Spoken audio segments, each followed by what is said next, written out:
Ahora sí, Apocalipsis, quiero que vaya al libro de Apocalipsis, capítulo 2. Apocalipsis, capítulo 2. Vamos a leer la palabra de Dios, un mensaje a la iglesia de Pérgamo. En el versículo 12. ¿Tiene Apocalipsis capítulo 2? Dice el versículo 12 de Apocalipsis capítulo 2. Y escribe al ángel de la iglesia en Pérgamo, el que tiene la espada aguda de 2 filos, dice esto: yo conozco tus obras y donde moras, donde está el trono de Satanás, pero retienes mi nombre y no has negado mi fe, ni aun en los días en que Antipas, mi testigo fiel, fue muerto entre vosotros, donde mora Satanás. Pero tengo unas pocas cosas contra ti, que tienes ahí a los que retienen la doctrina de Balaam, que enseñaba a Balac a poner tropiezo ante los hijos de Israel, a comer de cosas sacrificadas a los ídolos y a cometer fornicación. Y también tienes a los que retienen la doctrina de los Nicolaitas, la que yo aborrezco. Por tanto, arrepiéntete, pues, si no vendré a ti pronto, y pelearé contra ellos con la espada de mi boca. El que tiene oído, oiga lo que el Espíritu dice a las iglesias. Al que venciere daré a comer del maná escondido, y le daré una piedrecita blanca, y en la piedrecita escrito un nombre nuevo, el cual ninguno conoce sino aquel que lo recibe. Padre, delante de tu presencia estamos, y a través de tu presencia, Padre, queremos recibir el consejo, Señor, que tu palabra tiene para nuestras vidas. Bendecimos tu nombre y te pedimos poder a través de tu palabra, Señor, entender y crecer, Señor, un poco más en cuanto a tu voluntad, tu propósito, Señor, el destino que tú tienes para nuestra vida. Abre, Señor, nuestra mente, revélanos los secretos, los misterios, Señor, escondidos, lo que está detrás de la letra, Padre, que nuestro espíritu pueda percibir y recibir, Señor, de tu espíritu, lo que tú tienes para cada una de nuestras vidas, y podamos, Señor, movernos, Señor, con sabiduría en estos tiempos en el cual estamos atravesando. En el nombre poderoso de Jesús. Amén y amén. Gloria sea el nombre de Dios. Amén. Quiero compartir algo y poder tener unos minutitos para dejar 2 o 3 principios bien claros, aunque no voy a terminar todo, pero sí quiero dejar 2 o 3 cosas bien claritas en la palabra del Señor. Amén. El mensaje a la iglesia de Pérgamo es uno de los 7 mensajes que recibe el apóstol Juan cuando él estaba ahí en el exilio en la isla de Pasmo. ¿Cuántos han escuchado, han leído, han escudriñado la palabra de Dios? Y ahí él recibe realmente este mensaje, y es la coronación, podríamos decir, de toda la obra de Dios. Y muchas veces podemos decir, el apóstol Juan estaba en el exilio, el apóstol Juan estaba ya olvidado, el apóstol Juan estaba realmente para terminar sus días olvidado por el común denominador, por la gente, totalmente abandonado de la sociedad. Pero de ahí dice la palabra de Dios que Dios le envía realmente el ángel, Jesucristo mismo, a hablar con él y realmente utilizarlo para dar el mensaje final y para poner, podríamos decir, el broche de oro de toda la historia, en el cual comenzó ahí en Génesis capítulo 1 y termina en el libro de Apocalipsis. ¿Cuántos me van siguiendo? Entonces, muchas veces nosotros pensamos que la adversidad, que los momentos que pasamos, la adversidad, el momento, la tristeza o algunos momentos en el cual nos hemos visto totalmente devastados por algo, pensamos que ese momento es el final, o que nunca nos vamos a recuperar, o que nunca vamos a lograr reponernos. Y mírelo al apóstol Juan. Él pensó, yo le puedo asegurar que él, cuando iba a la isla de Pasmo, él pensó, bueno, ahí termino mis días. Ahí se termina mi historia, ahí se termina realmente lo que yo pude servir a Dios, bien o mal, pero Dios tenía planes totalmente distintos a los que Él tenía. ¿Cuántos me van siguiendo? Dígale al que está a lo suyo, Dios tiene planes que ni siquiera tú sabes de ti mismo. Hay cosas que usted y yo no sabemos, pero que Dios tiene planes con nuestra vida. Aún atravesando y pasando momentos en el cual pensamos que ya nunca más nos vamos a recuperar, o pasando circunstancias que muchas veces pensamos que no vamos a salir de esas circunstancias. Yo quiero decirte que Dios tiene planes contigo. Los planes de Dios contigo, los planes de Dios con tu vida, con tu hogar, con tu familia, no se basan en una circunstancia. Lo de Dios se basa en un diseño. Diga para sí mismo: lo de Dios conmigo se basa en un diseño. Dios tiene un diseño conmigo. Y un diseño tiene que ver, mi hermano, con algo que comienza y algo que termina. Algo que Dios comenzó a decir, algo que Dios comenzó a formar, y Dios está, mi hermano, haciendo todo lo que tiene que hacer para que ese diseño de su vida y de la mía, así también como lo de la iglesia, llegue a su fin. ¿Cuánto me van siguiendo? Dios tiene planes con cada uno de nosotros. No tenemos que bajar los brazos por las circunstancias, no tenemos que bajar los brazos por los golpes, no tenemos que bajar los brazos por las diferentes cosas que podamos haber pasado, estar pasando o ir a pasar. Dios tiene planes con nosotros. Cuando usted conoce los planes de Dios y el propósito de Dios con nuestra vida, usted sabe, mi hermano, que solamente es algo que yo tengo que atravesar. Solamente es algo que yo tengo que atravesar. Tengo que pararme firme, tengo que aprender rápidamente, tengo que extraer de la prueba, de la circunstancia, la mayor enseñanza posible, sacudirme rápido y salir hacia adelante. ¿Cuántos me están siguiendo? ¿Me va siguiendo? Diría alguien por ahí. Sígame, yo no le voy a defraudar. O a lo mejor sí, pero bueno. Amén, ¿me va siguiendo? Dice la palabra de Dios, el mensaje a la iglesia en Pérgamo. Escribe al ángel de la iglesia en Pérgamo: el que tiene la espada aguda de 2 filos dice esto. Si usted lee los 7 mensajes, y le invito a que lea Apocalipsis y lea los 7 mensajes. Hay gente que no le gusta leer Apocalipsis. ¿No le gusta leer Apocalipsis? Léalo, porque es un libro extraordinario. Y el mensaje a las 7 iglesias, mi hermano, cuando usted lee el mensaje a las 7 iglesias, tiene muchas cosas, no tengo el tiempo para hablar de todos, pero es el único mensaje a la iglesia en Pérgamo que habla de esta manera. Escribe, dice la palabra de Dios, el que tiene la espada aguda de 2 filos dice esto. ¿Por qué le está diciendo esto? Porque la iglesia en Pérgamo estaba situada en un lugar donde moraba Satanás. Usted y yo sabemos que los atributos, algunos atributos que tiene Satanás, ¿cuáles son los atributos de Dios? A ver. Dios es omnipotente, Dios es omnisciente, Dios es omnipresente, y Satanás no es nada de eso.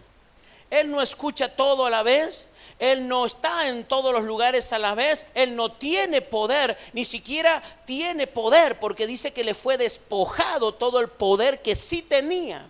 Amén. Cuando Jesús fue tentado por Satanás en el desierto y Él le dice: te daré todos los reinos, todo el poder, no estaba mintiendo. Él no estaba mintiendo, porque eso le pertenecía a Satanás. Él fue vencido en la cruz del Calvario, y dice que cuando Jesucristo descendió, le fue y le sacó, le arrebató las llaves del Hades y de la muerte, y le sacó el poder que él tenía, que hasta ese tiempo tenía. ¿Cuántos me van siguiendo? Amén. Entonces la palabra de Dios dice que la iglesia en Pérgamo, la ciudad y la iglesia en Pérgamo estaba situada en un lugar estratégico para el enemigo. Dice que ahí moraba Satanás. Él andaba por diferentes lugares, pero su lugar de habitación era en Pérgamo, en Asia, en esa parte de Asia. La palabra Pérgamo, o el nombre Pérgamo, quiere decir en alto, ciudad en alto. Y mi hermano, para los acontecimientos presentes de aquel tiempo, por eso le está diciendo la palabra de Dios: escribe, el que tiene la espada aguda de 2 filos dice esto. Lo primero que hace Dios a través del mensaje, está posicionándose en autoridad. Está hablando desde una posición de autoridad. El que tiene la espada aguda dice esto, porque la espada es una figura de autoridad. Y más en el pueblo romano. ¿Cuánto me van siguiendo? Dice la palabra de Dios, el que tiene la espada aguda de dos filos dice esto. Él se posiciona para dar el mensaje. Él se posiciona arriba de la ciudad en autoridad para soltar la palabra y para describir lo que él está diciendo. Y porque la palabra de Dios, no hay nada inocente en la palabra de Dios. En nada del reino no hay nada inocente. Él se posiciona en autoridad y dice, el que tiene la espada aguda de dos filos dice esto. Él se está poniendo en autoridad. Por más que Satanás reinara, por más que Satanás estuviera en ese lugar como un lugar privilegiado para él, pero él se posiciona en autoridad y dice, yo soy el que está hablando, yo tengo más autoridad de la que tiene Satanás. ¿Cuántos me van siguiendo? ¿Cuántos lo creen? Dígale que está lo suyo, Dios tiene más autoridad. Aleluya. ¿Cuántos dicen gloria a Dios? El que tiene la espada aguda de dos filos dice esto. Y le dice, yo conozco tus obras y dónde moras, donde está el trono de Satanás. Pero retienes mi nombre y no has negado mi fe, ni aun en los días en que Antipas, mi testigo fiel, fue muerto entre vosotros, donde mora Satanás. No es a ciencia cierta, pero se dice que Antipas era el pastor de la iglesia de Pérgamo. Y él había sido muerto, sacrificado como un mártir, en el cual había sido cocinado. Literalmente había sido cocinado. Era una de las formas en el cual tenían para, ¿cómo se dice cuando se castiga? De castigo, valga la redundancia. Eran metidos en un que se los llamaba toro, es como si fuera un horno. ¿Vio los hornos que hay ahora de chapa? Esos hornos de chapa. Los chulengos, ahí está.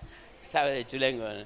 Vio como los chulengos se los llamaba toro, en aquel tiempo se los llamaba toro, y dice que se los metía ahí al hombre todo atado, y dice que se les calentaba por abajo con fuego, y literalmente, realmente el hombre era cocinado dentro de ese toro, dentro de ese tacho. Así murió Antipas. Antipas se dice que era el pastor, que había sido el pastor de la iglesia en Pérgamo. Entonces dice la palabra de Dios que la iglesia había atravesado un momento muy difícil. ¿Cuántos creen que fue un momento muy difícil? Estaba en un lugar complicado, estaba en una ciudad complicada, estaba en un lugar estratégico para el mundo espiritual, mi hermano, del ocultismo. Estaba en un lugar donde reinaba Satanás. Ahí en ese lugar estaba una iglesia predicando, cumpliendo la función. Había, mi hermano, un desarrollo de la iglesia. Y dice la palabra de Dios en el versículo 13, yo conozco tus obras y dónde moras, donde está el trono de Satanás, pero retienes mi nombre y no has negado mi fe, ni aun en los días en que Antipas, mi testigo fiel, fue muerto entre vosotros, donde mora Satanás. Dios estaba exaltando y alabándolos en un momento determinado.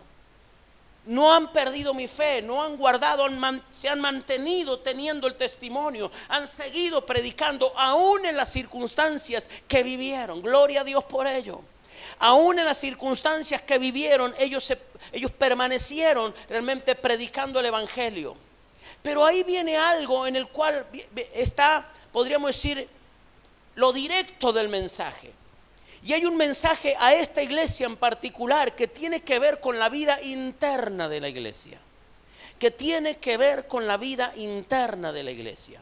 Y dice así los versículos que hemos leído: pero tengo unas pocas cosas contra ti, que tienes ahí a los que retienen la doctrina de Balaam, que enseñaba a Balac a poner tropiezo ante los hijos de Israel, a comer de cosas sacrificadas a ídolos y a cometer fornicación.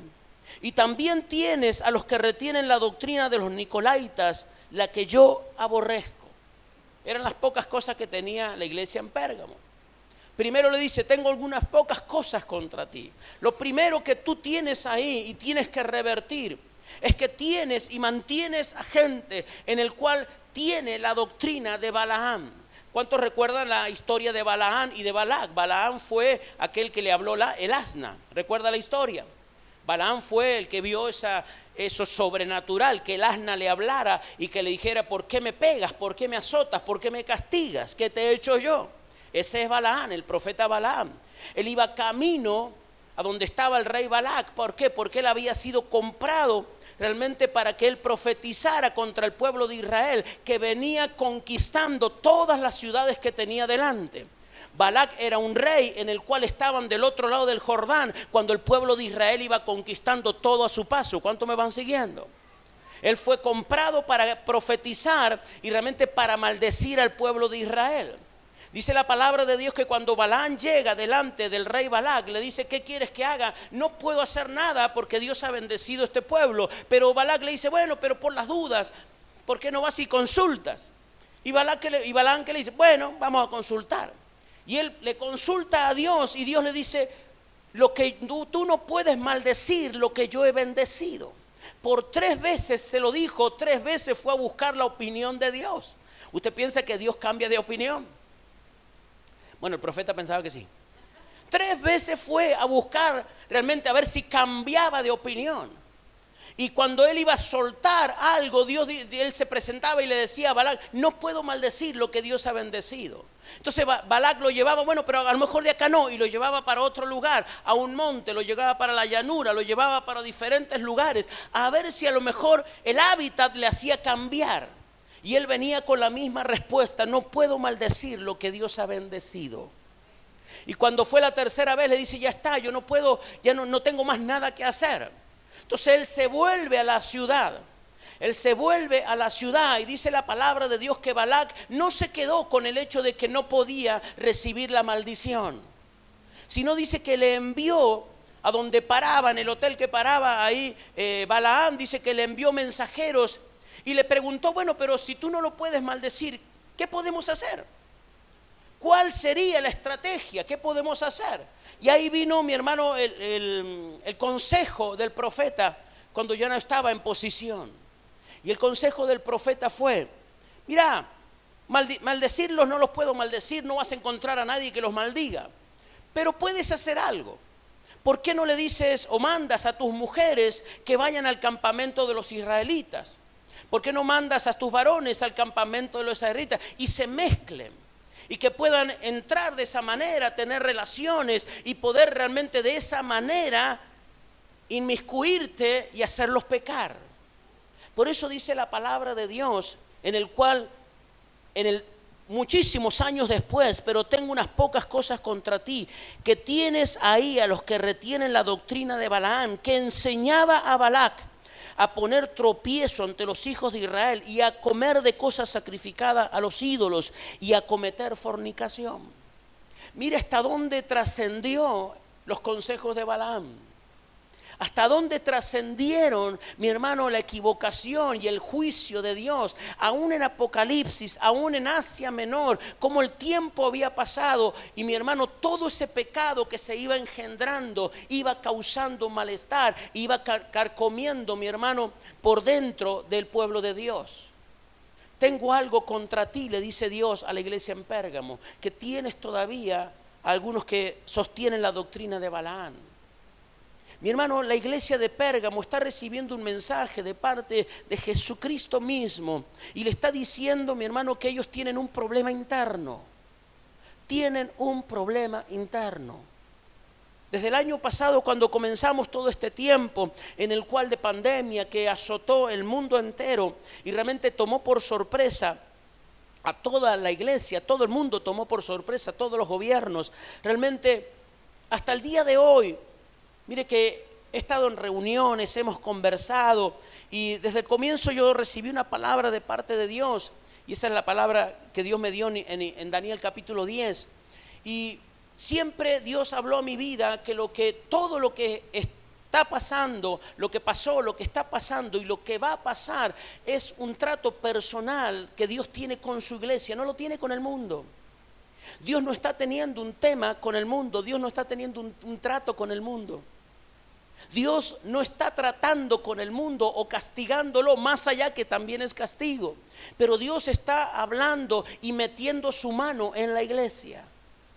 El problema que tenía la iglesia de Pérgamo era un problema interno. El problema que tiene la iglesia de Jesucristo en pleno siglo XXI es un problema interno, no es externo. La iglesia no tiene problema, mi hermano, con los gobernantes. La iglesia no tiene problema con todo lo externo. ¿Por qué? Porque no es un problema para Dios, mi hermano, que se apruebe el aborto. No es un problema para Dios que se levante una ley a los homosexuales. No es un problema para Dios que el LGBTB tenga auge. No es un problema para Dios lo externo. Porque todo lo que está pasando está escrito que tiene que pasar. El problema es interno. Nosotros estamos viviendo y siendo parte de una iglesia que tenemos que abrir nuestros ojos para no pasar por problemas internos. Desde fin de año, el comienzo de este año, mi hermano, ¿cuál ha sido la palabra que yo he soltado? Y mi hermano, que he tratado de convencer y vamos a seguir convenciendo. Necesitamos una iglesia ¿cómo? Sana. Dígale que está al lado suyo. Necesitamos una iglesia sana. Usted y yo necesitamos estar sanos. Sanos del cuerpo, sanos del alma y sanos del espíritu. Necesitamos, para ser la iglesia que, mi hermano, se mueva en los últimos tiempos, para ser la iglesia que reciba la revelación de los últimos tiempos, tenemos que ser una iglesia sana. Predicar un evangelio que sane la iglesia. El problema no es con el de afuera, el problema no es con el que no conoce, el problema no es con los gobiernos, el problema no es con los que están gobernando, el problema es, mi hermano, interno. La iglesia no está entendiendo que ella tiene un problema. La iglesia no está entendiendo que el problema no es el infierno, el mundo, los gobernantes. El problema es que todavía no entendemos y cómo movernos como iglesia. Cómo movernos como organismo vivo, cómo movernos como cuerpo, que somos parte del cuerpo. Y yo debo de entender que lo que yo no hago perjudico al cuerpo, lo que otro no haga me perjudica a mí. Pero andamos, mi hermano, como yendo y viniendo, y muchas veces no nos damos cuenta que somos cuerpo. Que mi mal funcionamiento o mi buen funcionamiento, mi hermano, ejerce algo. Si yo funciono mal, lo perjudico. Si usted funciona mal, me perjudica. Si yo le predico mal, mi hermano, y si yo no tengo temor de Dios, lo perjudico. Perjudico su vida, perjudico su generación, perjudico su familia, perjudico el ministerio que usted tiene. ¿Por qué? Porque puedo llegar a retrasar cosas hacia su vida. Necesitamos ser sanos. Dígale que necesitamos estar sanos. Movernos en sanidad. Hacer, mi hermano, y movernos como la palabra de Dios dice que nos tenemos que mover. No podemos obviar un tilde, no podemos obviar algo que a nosotros nos parezca y que podemos pensar y podemos manejar, pero esto no es tan así. No, la palabra es clara, sencilla, porque el evangelio es sencillo. Dígale que está lo suyo, el evangelio es lo más sencillo que hay. ¿Cuántos están creyendo que el evangelio es lo más sencillo que hay? El evangelio, mi hermano, es blanco, es negro, no hay tintes grises. No hay tintes grises en el evangelio. El mismo Apocalipsis, el apóstol Juan dice a lo último, en el último capítulo: el que es santo, santifíquese más todavía, pero el que es inmundo, sea inmundo. No está diciendo, bueno, el que es santo, manéjelo, trate de manejarlo, y que es inmundo, bueno, límpiese un poquito. No, Dios respeta más la definición que la indefinición. Va a ser más respetado el que está definido y que no quiere saber nada con Dios, a aquel que, mi hermano, anda y viene y que sale, que entra, que toca, que está caliente un día, que al otro día está parece un témpano. Mi hermano, Dios va a respetar más al definido para un lado o para el otro que al tibio. Por eso dice la palabra de Dios: por cuanto eres tibio. ¿Qué dice? Lo dijo usted, no lo dije yo. Por cuanto eres tibio, te sacaré del cuerpo, te expulsaré del cuerpo, porque perjudicas al cuerpo. Entonces necesitamos sanidad. Yo necesito todos los días presentarme a Dios. ¿Por qué Pablo decía todos los días muero? Porque él entendía en el contexto que estaba que él podía ser seducido. Él entendía que en el contexto en el cual él se movía podía ser seducido, cometer un error, pecado, y él se acostaba pensando y pidiéndole perdón a Dios, y se levantaba pensando y pidiéndole perdón a Dios. Padre, todos los días muero, todos los días me presento, todos los días le pido perdón a Dios, todos los días nazco a una vida nueva en Cristo. Necesitamos nacer a una vida nueva todos los días. ¿Cuántos me van siguiendo? Necesitamos nacer todos los días a una vida nueva. Dice, pero tengo unas pocas cosas contra ti, que tienes a los que retienen la doctrina de Balaam, que enseñaba a Balac a poner tropiezo ante los hijos de Israel, a comer cosas sacrificadas a los ídolos y a cometer fornicación. Y también tienes a los que retienen la doctrina de los nicolaitas, la cual yo aborrezco. Los nicolaitas, ¿se recuerda de los nicolaitas? ¿De dónde vienen los nicolaitas? A ver. Nicodemo era parte de esa doctrina. Nicodemo era parte de un grupo selecto en el cual, porque los nicolaitas tenían como, podríamos decir, como conducta, y en Nicodemo, más allá que Nicodemo es un nombre compuesto, que significa victoria sobre el pueblo. Ellos ejercían autoridad, ejercían victoria sobre el pueblo. ¿De qué manera? ¿De qué manera ellos ejercían autoridad y subyugaban al pueblo? De la manera, mi hermano, escritural, con la escritura. Ellos eran los únicos que podían leer la palabra. Ellos eran los únicos que podían aconsejar. Ellos eran los únicos que podían soltar una palabra. Ellos eran los únicos que podían interpretar una palabra.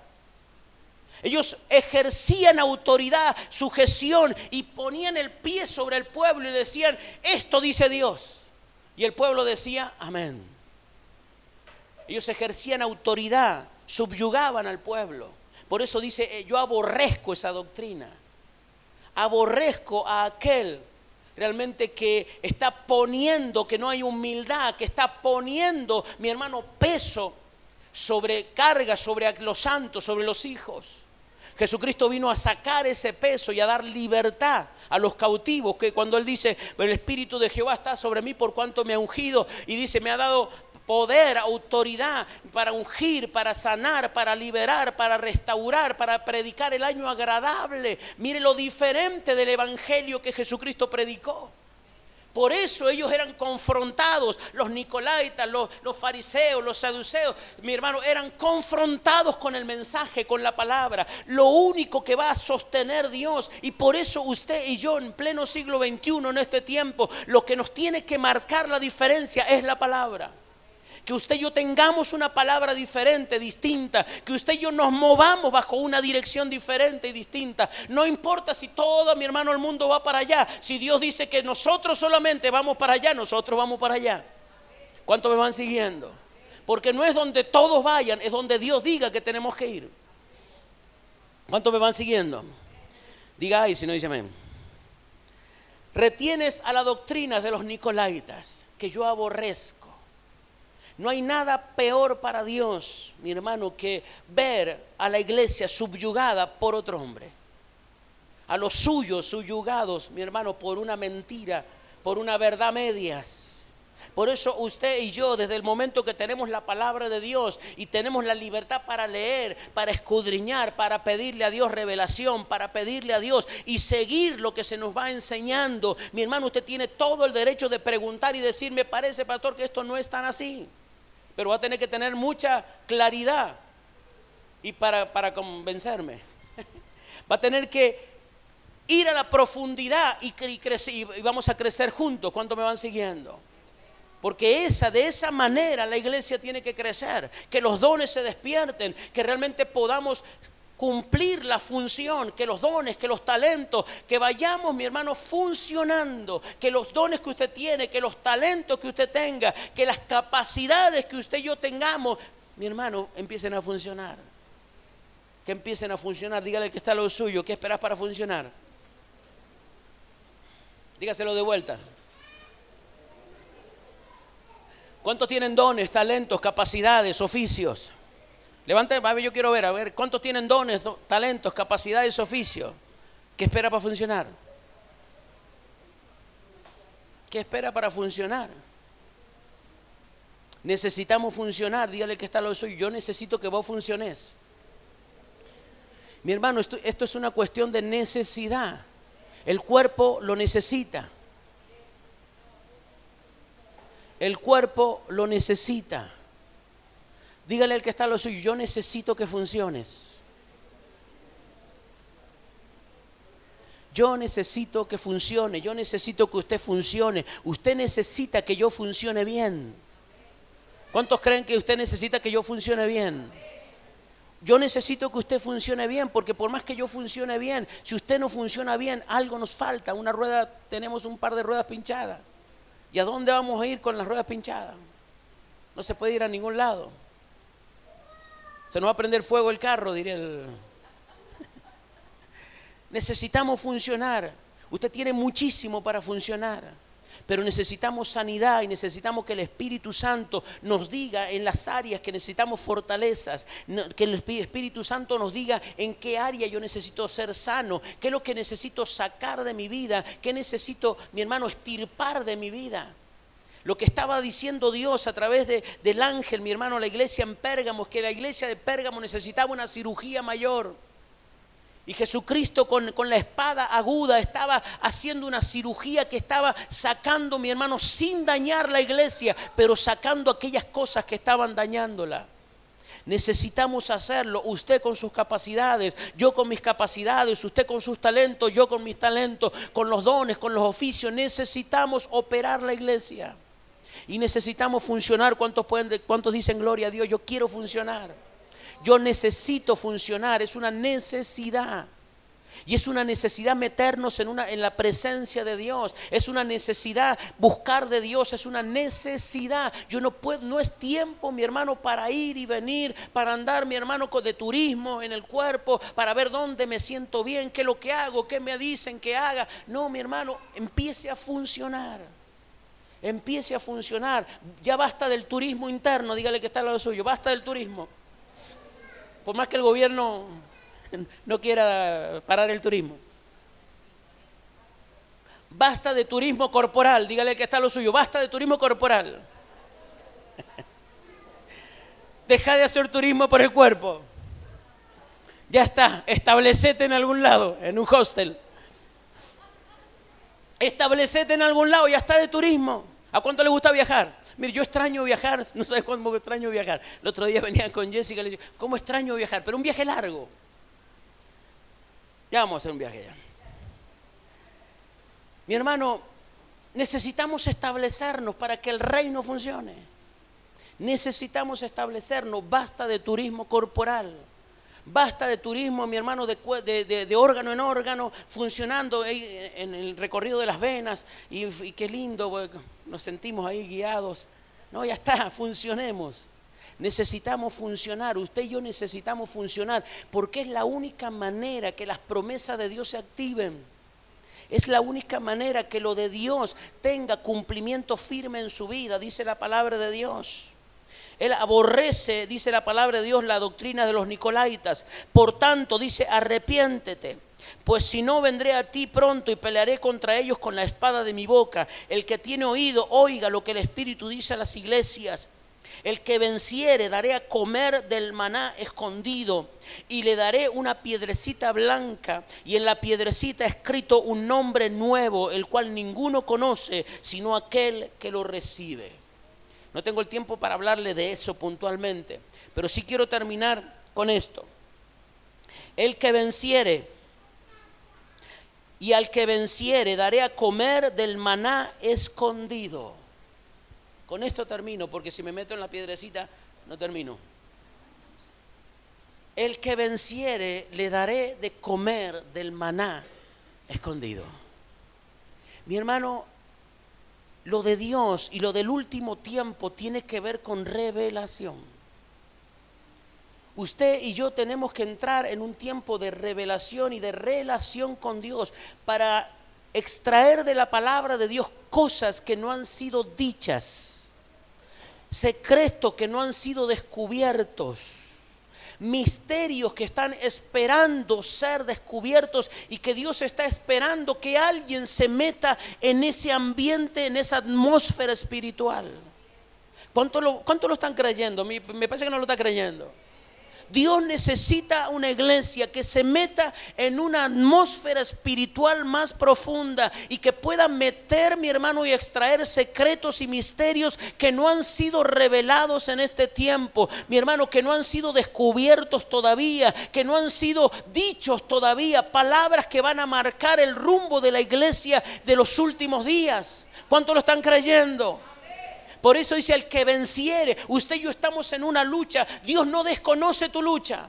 Dios no desconoce tu pesar. Dios no desconoce tus lágrimas. Dios no desconoce tus circunstancias. Él no desconoce el problema. Pero quiero decirte algo: a Dios no le preocupa tu problema. Dios no está preocupado por tu problema. La preocupación de Dios es que usted se estanque en ese problema. Dios no está preocupado, Él está tranquilamente durmiendo como Jesús durmió en la barca. A Él no le interesaba el viento, no le interesaba el agua que se metiera a la barca, porque Él estaba sobre una palabra, Él no estaba sobre una barca. Usted puede tener un problema, una dificultad, una circunstancia, y ninguno de nosotros escapa a diferentes circunstancias presentes, pasadas, presentes, y que las vamos a pasar. Pero eso, mi hermano, no le pida a Dios cosas que a Dios, mi hermano, y ¿qué quiere decirle? Y romperle a lo mejor algunos parámetros. Dios está interesado en otras cosas en su vida. Eso no puede detener su vida. Dios lo va a bendecir. Eso sáqueselo de la cabeza. Dios va a bendecir su vida. Dios va a restaurar su vida. Dios va a bendecir su hogar. Dios va a bendecir su familia. Las promesas de Dios son sí y amén. Están firmes sobre su vida. Están firmes sobre su vida. Usted y yo no tenemos que repetirle a Dios que nos libere, que nos sane, que nos restaure. Eso es una promesa ya dicha de Dios. Ahora usted y yo nos tenemos que preocupar por esto. Ser dignos de secretos. Ser dignos de misterios. Ser dignos de revelaciones. Ser dignos de algo, mi hermano, que nadie haya tocado. Por eso dice la palabra de Dios: al que venciere. Al que venciere. Dios no le está diciendo a través del ángel: tranquilo, yo te ayudo, yo te apapacho, yo te voy llevando. No, Dios le está diciendo: tienes que pasar esa prueba y tienes que salir vencedor. Tienes que pasar la circunstancia y tienes que salir vencedor. Al que venciere, yo le daré del maná escondido. Al que venciere. Si no está dispuesto a pasar por prueba, dificultad, y usted no entendió el mensaje. Usted no entendió el mensaje. Porque Dios nunca en su palabra a nosotros nos dijo que no íbamos a pasar por dificultades, por circunstancias, por problemas, por tristezas. Y el camino que Dios nos trazó es angosto, lleno de espinas. El camino que usted y yo estamos atravesando es angosto, lleno de espinas. Tenemos todas las cosas, mi hermano, en contra. Tenemos un sistema en contra, tenemos a todo el sistema satánico trabajando, mi hermano, para que usted y yo tropecemos. Para que usted y yo dudemos, para que usted y yo claudiquemos, para que usted y yo reneguemos de circunstancias y aún de la palabra de Dios. Pero dice: el que venciere, yo le daré de comer del maná escondido. Al que venciere, no es a otro, mi hermano. No es a otro. Por eso usted necesita extraer de usted el carácter. El carácter para este último tiempo. El carácter, pero no ese carácter podrido que hasta aquí nos ha llevado. El carácter de Dios, que es a través de los frutos del Espíritu. No es el carácter de una naturaleza caída, sino es el carácter de una naturaleza nueva. Es un carácter que hace que las cosas pasen. Es un carácter, mi hermano, que se anime a confrontar. Jesús tenía un carácter extraordinario. Jesús no andaba con vueltas, mi hermano, pensando a ver si se va a ofender el hermanito, el discípulo, el apóstol. Cuando él tuvo la necesidad y se vio, mi hermano, entorpecido por Satanás, usando uno de sus más cercanos, le dice: apártate de mí, Satanás. Y los ojos de Pedro parecían 2 huevos de oro. Porque le estaba hablando a él y dice: apártate de mí, Satanás, porque no pones la mira en las cosas de arriba y me eres tropiezo. El problema de la iglesia, mi hermano, de este tiempo, es que no le gusta confrontar. Y a mí me encanta confrontar. No está acostumbrada a confrontar. Porque no nos gusta que nos digan las cosas como son. No estamos acostumbrados a que nos corrijan. No estamos acostumbrados a que nos digan que es por acá. No estamos acostumbrados y tenemos un mal del siglo XX que ha sido traspasado al siglo XXI, la amistad. El gran problema de los hogares es la amistad de padres y de madres hacia sus hijos. Usted no fue llamado a ser amigo de su hijo, porque si usted es amigo de su hijo nunca puede ejercer paternidad. Usted fue llamado a tener autoridad como padre y como madre. Pero cuando se ejerce amistad empieza la complicidad. Y el hijo lo ve como un cómplice, como un amigo. Y cuando usted quiere ejercer autoridad, se subleva. Muestra los dientes y ya no eres del mismo.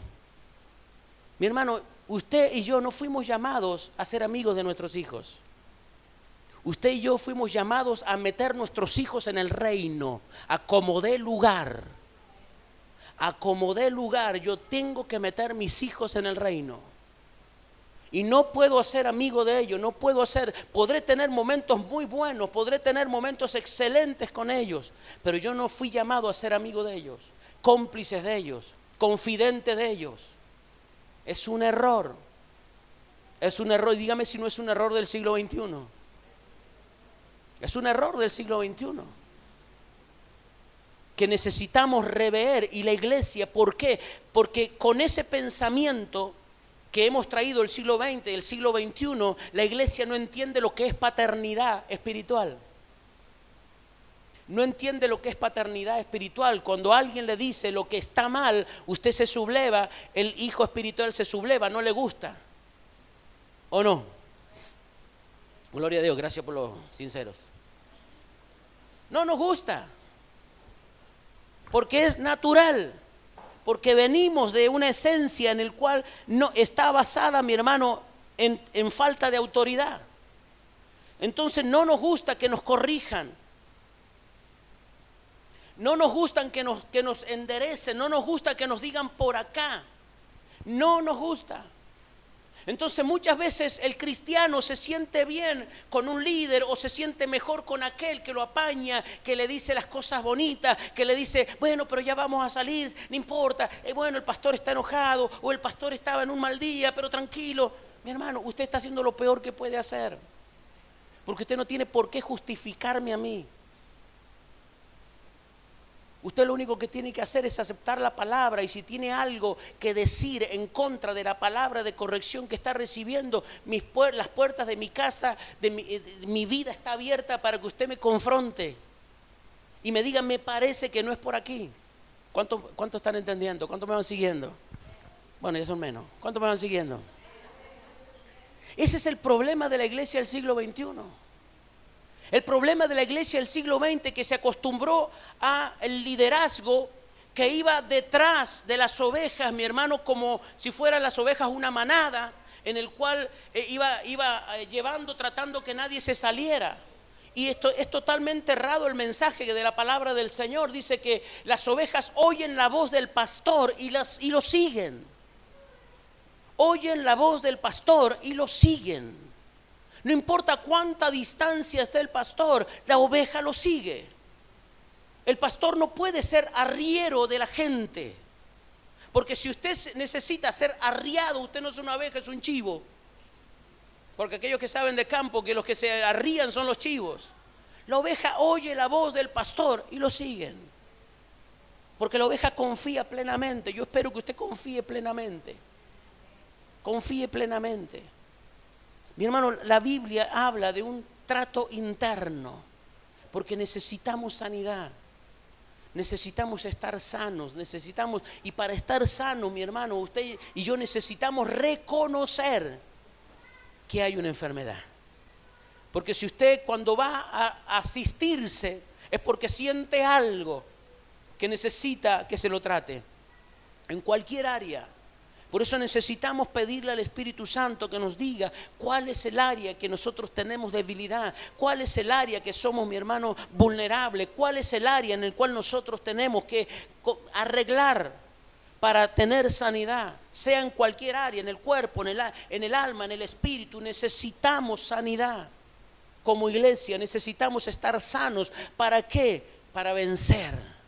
Porque mientras, mi hermano, no estemos sanos, no vamos a vencer.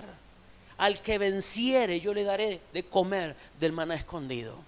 Si hay algo que deseo y siempre le he pedido a Dios, mi oración desde muy joven fue: Padre, yo quiero decir lo que nadie dice. Yo quiero hacer lo que nadie dice, lo que nadie hace. Ir a hacer y tener lo que nadie tiene. ¿Por qué tengo que tener o buscar lo que otros tienen? Si tú eres un Dios de cosas nuevas. Y le puedo asegurar que hay secretos y misterios que todavía están ahí al alcance de nuestra mano para asirnos de ellos. Pero necesitamos ser distinto y diferente. Necesitamos ser distinto y diferente. Y por sobre todas las cosas, ser distinto y diferente al sistema. La iglesia, mi hermano, se ha acostumbrado al sistema.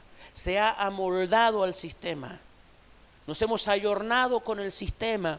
Por el hecho de ser una iglesia pujante, ser una iglesia madura o actualizada, y nos hemos olvidado de principios, nos hemos olvidado de cosas que la palabra de Dios dice que aborrece, Dios ama al pecador, pero Él odia el pecado.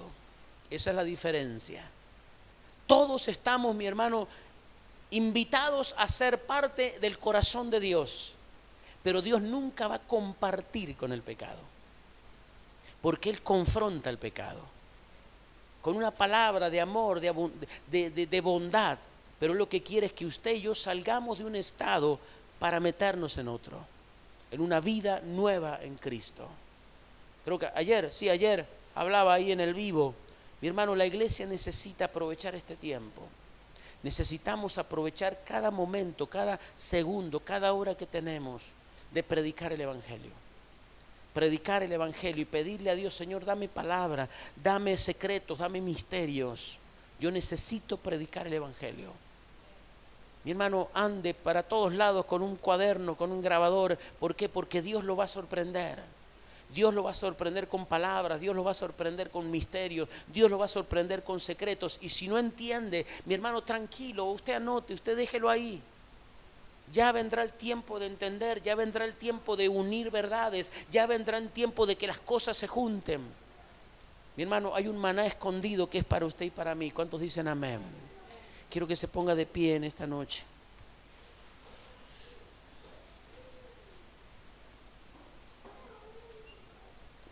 Ahí donde está, cierre sus ojos. Y dice la palabra de Dios a la iglesia: por tanto, arrepiéntete. Le está diciendo a la iglesia: iglesia, cambia tu manera de pensar para que la manera de vivir cambie. Arrepiéntete. Es la palabra arrepentíos que usó Jesucristo para decirles: cambien de mentalidad, porque lo que viene no lo pueden entender con ese pensamiento que hasta aquí tienen. La iglesia está atravesando días cruciales. Estamos en la recta final, entendiendo, mi hermano, que estamos atravesando horas, días, horas, segundos, minutos especiales.